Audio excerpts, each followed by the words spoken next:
से हमारा चंद्रयान गया है, लगभग 13,84,000 किलोमीटर का सफर तय किया। अब देख रहे हैं आप बीच में सूरज को देख रहे हैं और इसके चक्कर लगाते हैं पृथ्वी को, शुक्र को और मंगल को। पृथ्वी से जो ये पृथ्वी आप देख रहे हैं, पृथ्वी से जो शुक्र चल रहा है, इनका जो डिस्टेंस है ये लगभग 4,72,00,000 किलोमीटर है पृथ्वी और शुक्र का। पृथ्वी और मंगल की जो दूरी है लगभग 5.5 करोड़ किलोमीटर है। और ये कक्षा में घूमते हैं, जब ये कक्षा में घूमते हैं तो कभी ये बहुत नजदीक आ जाते हैं और कभी ये दूर चले जाते हैं। तो ये जो आप घूमते हुए देख रहे हैं, इसमें कभी ये पृथ्वी के नजदीक होंगे और कभी ये दूर होंगे। तो ये सबसे नजदीक जो है वो मैं आपको बता रहा हूं। अमूमन जब इसरो या अंतरिक्ष वैज्ञानिक स्पेस क्राफ्ट भेजते हैं, सैटेलाइट भेजते हैं, तो इस तैयारी से भेजते हैं, इस गणना के साथ और आकलन के साथ भेजते हैं, तब वो पहुंचे जब वो सबसे नजदीक हो। जैसे इस गणना के साथ भेजा कि चंद्रयान जब चांद पर लैंड हो उतरे तो सूरज ही निकला हो। ये सारी गणना धरती पर बैठे बैठे हो जाती है। अब 9 प्लैनेट 9 ग्रहों के बारे में सुना है, विज्ञान में नहीं सुना तो ज्योतिष में सुना है। ये सूरज आप देख रहे हैं, सूरज से ठीक बगल में, नजदीक आइए, सूरज के ठीक बगल में मरकरी जिसे आप कहते हैं, और ये वीनस है जिसे आप शुक्र कहते हैं, ये अर्थ है, और ये मार्स है जिसे आप मंगल कहते हैं। ये पृथ्वी है, ये मंगल है और ये शुक्र है। तो इसरो चीफ कह रहे हैं पृथ्वी से यानी भारत से हम मंगल पर भी जाने की तैयारी में हैं और भारत से हम शुक्र पर भी जाने की तैयारी में। अब जरा देखिए दोनों की दूरी कितनी है, कितनी दूर मंगल है और कितनी दूर शुक्र है। दोनों करोड़ों किलोमीटर दूर है। जैसे अगली तस्वीर आपको दिखाऊंगा, इससे पहले आपको याद होगा 2013 में मंगलयान गया था मंगल पर। क्या कुछ जानकारी लाया था, क्योंकि मंगल के बारे में हम आप बहुत कम जानते हैं। अब मैं आपको बताने जा रहा हूं मंगल से जुड़ी कुछ दिलचस्प बातें और शुक्र से जुड़ी कुछ दिलचस्प बातें जो अब तक हम शायद नहीं जानते हैं। देखिए जरा, ये आप देख रहे हैं, ये है पृथ्वी, ये है मंगल, और ये जो आगे आप देख रहे हैं ये है शुक्र।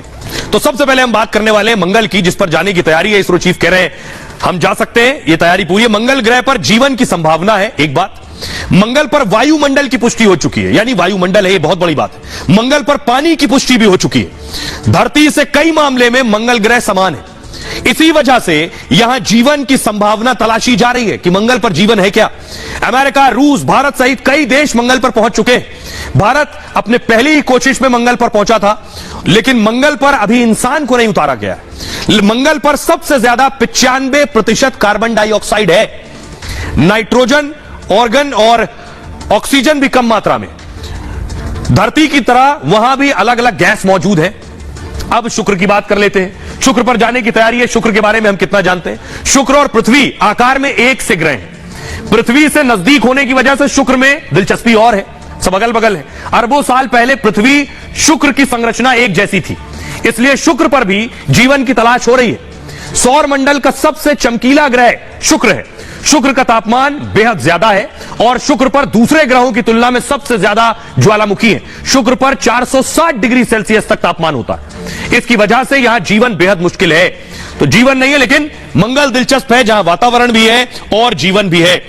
हमारे साथ वैज्ञानिक सृजनपाल जी जुड़ रहे हैं, जो इसके बारे में और डिटेल से बताएंगे। सृजनपाल जी, जरा दर्शकों को बताइए कि एस सोमनाथ साहब मार्स और वीनस पर जाने की बात कर रहे हैं, इससे हमें और दुनिया को क्या हासिल होगा, हम वहां पहुंचेंगे, बताइए जरा।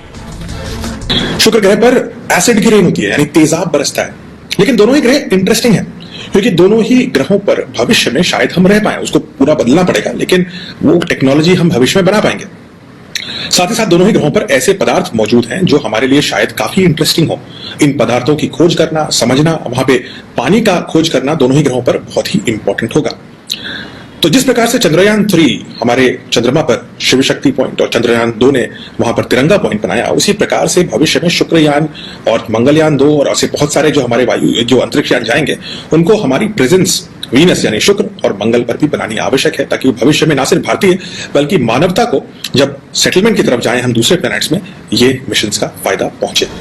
बहुत बहुत शुक्रिया सृजनपाल जी, बहुत बहुत शुभकामनाएं भी वैज्ञानिकों को।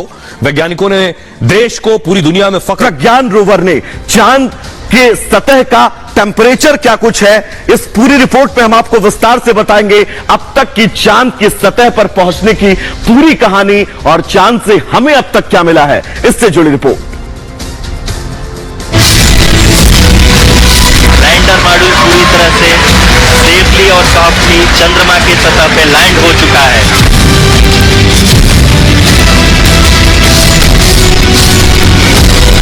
चंद्रयान 3 का थर्मामीटर ऑन। चांद की सतह का कितना तापमान। विक्रम ने सुलझाया बड़ा रहस्य। चांद के तापमान का पता लगाया।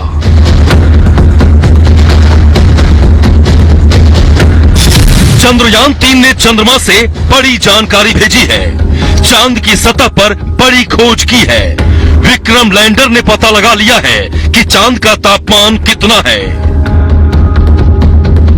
चांद के दक्षिणी ध्रुव पर तापमान का सिर्फ अंदाजा था, लेकिन पहली बार विक्रम लैंडर पर लगे चास्ते पेलोड ने चांद का तापमान माप लिया है, जिसके मुताबिक चांद की सतह का तापमान 50 डिग्री सेल्सियस है। सतह से 20 मिलीमीटर नीचे का तापमान 40 डिग्री सेल्सियस है। सतह से 40 मिलीमीटर नीचे का तापमान 25 डिग्री सेल्सियस है। सतह से 60 मिलीमीटर नीचे का तापमान 10 डिग्री सेल्सियस है और सतह से 80 मिलीमीटर नीचे का तापमान -10 डिग्री सेल्सियस है। चंद्रयान 3 से भेजे गए ये आंकड़े हैरान करने वाले हैं, क्योंकि सिर्फ 8 सेंटीमीटर के अंदर तापमान में 60 डिग्री का बदलाव है। कुछ फ्रोजन आइस और उस टाइप के जो डेटा कलेक्ट करना है, और खासकर साउथ पोल पे, तो ये एक बहुत ही अच्छा मौका है। तो हमारे जो रोवर पे जो 2 पेलोड है, स्पेक्ट्रोग्राफी, लेजर स्पेक्ट्रोग्राफी और एक्सरे स्पेक्ट्रोग्राफी के द्वारा वहाँ की सॉइल यानी कि जमीन की मिनरल कंटेंट का तो हम एनालिसिस कर ही रहे हैं और इनिशियल ऑपरेशन शुरू हो चुके हैं, जैसे आपको पता ही है। बट इसके साथ साथ पानी की शक्यता के बारे में भी पता लगाना, संभावना के बारे में, तो उसकी कोशिश भी जारी है। तो उसके लिए फ्रोजन आइस या फ्रोजन वाटर किसी मात्रा में अगर उपलब्ध है कहीं पे क्रेटर के आजू बाजू, तो उसका एनालिसिस करके जो हमको डेटा कलेक्ट करना है, तो वो प्रयास जारी रहेंगे। तो चांद के दक्षिणी ध्रुव की सतह ठंडी है या गर्म, अब तक इसका सिर्फ अंदाजा लगाया जाता था, लेकिन चंद्रयान 3 ने चांद का तापमान माप लिया है, जो चांद पर जीवन की तलाश में बड़ी खोज साबित हो सकती है। सदर्न पोल जो चांद का है वो कितना ठंडा है, उसमें वेरिएशन कितना आ रहा है। लेकिन अगर हम धरती के साउथ पोल की बात करें तो टेम्परेचर मैक्सिमम -10 ही जाता है, उसके ऊपर जाता ही नहीं है। लेकिन चंद्रमा के साउथ पोल पे टेम्परेचर हम देख रहे हैं 50 डिग्री भी जाता है और गिरता भी तेजी के साथ। तो इसीलिए चंद्रमा एक कठिन जगह है, इसीलिए चंद्रयान 3 एक कठिन चुनौती थी। और जो हम शुरू में बोल रहे थे कि इसीलिए जो साउथ पोल है उस पर लैंड करना कितना मुश्किल है, क्योंकि आप देख रहे हैं टेम्परेचर वेरिएशन कितना ज्यादा है।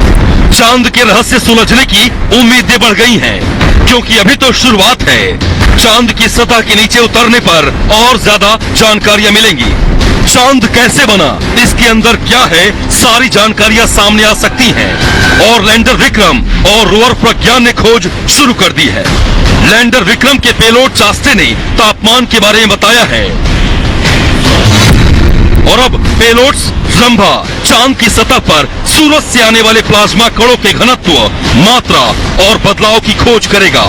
पेलोड्स इल्सा चांद की सतह पर भूकंपीय गतिविधियों की जांच करेगा। पेलोड LRA चांद के डायनेमिक समझने का प्रयास करेगा। इंटरेस्टिंग बात यह है कि चंद्रमा पे जैसे ही थोड़ा सा भी हम गहराई में जाते हैं, 8 सेंटीमीटर से कितनी गहराई में जाते हैं, 8 सेंटीमीटर की गहराई पर भी टेम्परेचर बहुत तेजी के साथ गिरता है। इसका मतलब बहुत इंटरेस्टिंग बात यह होगी, शायद चंद्रयान 3 से दुनिया के सारे मिशन इंस्पायर जो होने वाले हैं, हमारे अपने मिशन भी होंगे, दूसरों के भी होंगे, वो जब जाएंगे तो उनके रोवर में गड्ढा करने की क्षमता निकालनी पड़ेगी, इससे उन गड्ढों से वो सैंपल्स निकाल पाए। तो ये चीज इंपॉर्टेंट होगी। आने वाले जो भी लोग रहेंगे वहां पर, मुझे लगता है 25 साल में जब हम वहां रहना शुरू करेंगे, 30 साल में, तब ये फाइंडिंग इंपॉर्टेंट होगी। इस ग्राफ को हम लोग तब दोबारा देखेंगे और हम याद करेंगे कि कैसे चंद्रयान 3 2023 में गया था और उसने पहली बार ये प्रूव किया था कि चंद्रमा के अंदर अगर हल्के भी हम सतह के नीचे जाते हैं तो टेम्परेचर गिरता है, और गिरे हुए टेम्परेचर में हमें इंटरेस्टिंग फ्रोजन जमी हुई चीजें मिली। चंद्रयान 3 ने अभी चांद की शुरुआती जानकारी भेजी है, और अब चांद की सतह पर खनिज पदार्थ खोजने की बारी है। और चंद्रयान 3 के लिए सबसे बड़ी चुनौती चांद पर पानी के सबूत तलाशने की है, क्योंकि अगर चांद पर पानी की खोज हो गई तो चांद पर मानव जीवन संभव हो सकता है। Bureau report, Republic Bharat.